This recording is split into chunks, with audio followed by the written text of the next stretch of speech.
quick before we get to glitching and shit. All right, boom. Come in the name of I am powerful Allah.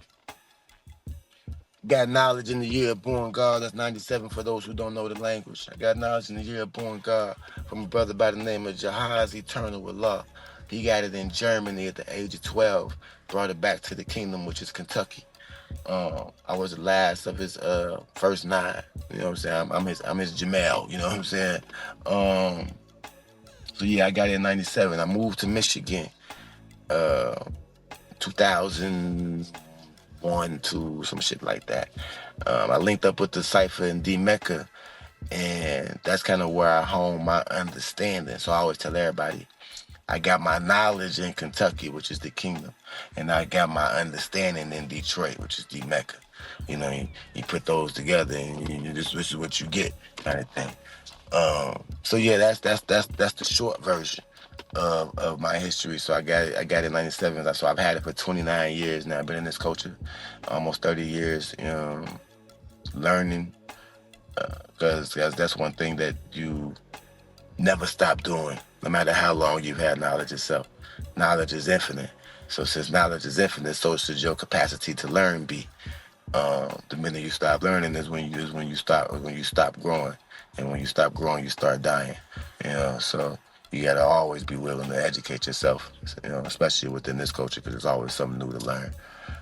So yeah, I grew a love for history over time. God, all the gods specialize in something. You got some guys that are great mathematicians. You got some guys that are great scientists. Some guys who are great, like confidence, motivational speakers, things of that nature.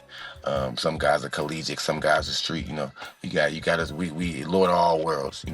So I found myself in the history lane. Fashioned myself to be more of a historian, ancient history, and up into our own cultural history. And the more I grew a love for this culture, the more I grew a love for the history of the culture. So, and fast forward to today, but not even today, we got fast forward to maybe like 2018-ish, 2017, 2018 is when the idea for this ATF thing even came to be, is when I put together the first script and all that about 10 years ago or so. And I didn't have the resources available then to manifest it into a physical reality. So I had to just shelf it. It was like a pilot script that I had. I had to just shelf it. And some of the elements from that script are still inside of this show.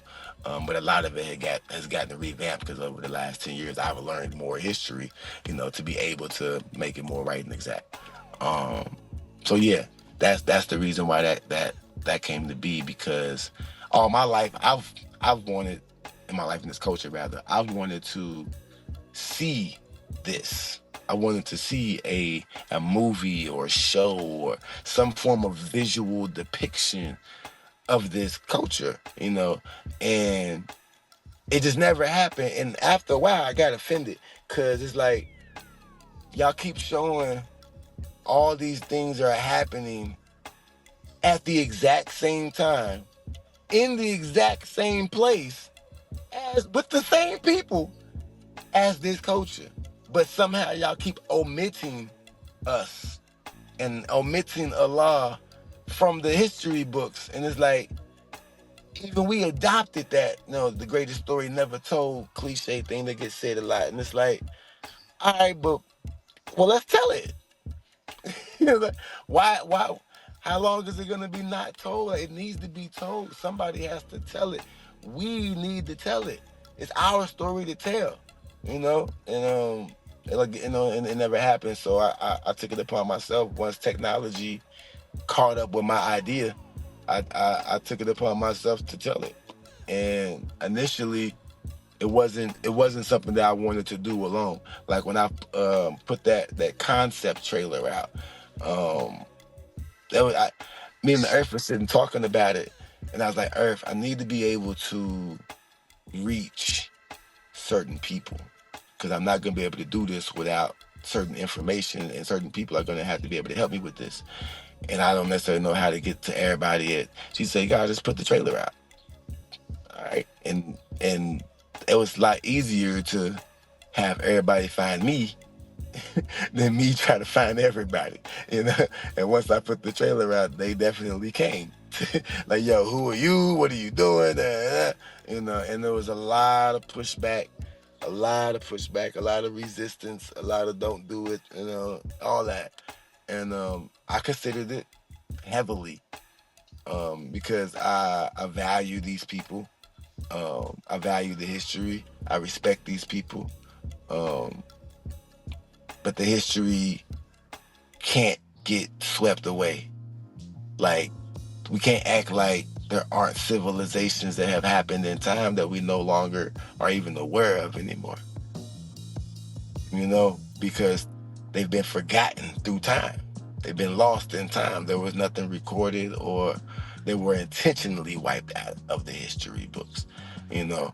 Um, and this nation hasn't been around long enough to not be one of those civilizations, to get wiped out and forgotten in time. And that's what I got to think, like, maybe that's what they're trying to do. Maybe not the elders, but the media and the film world. But maybe they're trying to wipe this part of history out. So we got to do our best to preserve it. And this is my way of my contribution of preserving that history.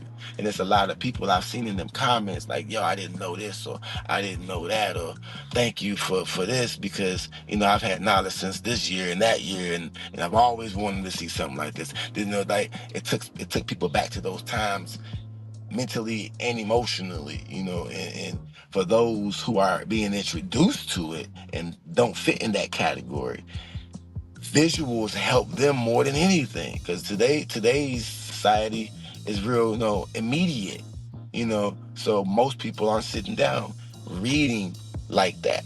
But if you get their attention through the visual, they'll then take the initiative, if they're interested enough, to go check the backstory on it, because you're not about to get the full history in this show. Please don't think that.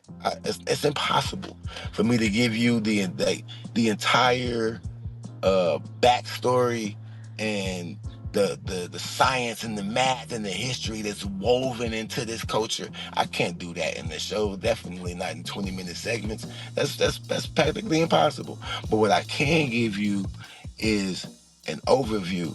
What I can give you is some insight, and then what you can do on your own from there is go see for yourself what is out there, because Allah is seen and heard everywhere. So 9 times out of 10, there's somebody in your immediate vicinity that can answer your questions. You see what I'm saying? So that's kind of like where this all came from, man. It was a thought that finally has the idea 10 years, 11 years later to come into existence. Blak, straight like that.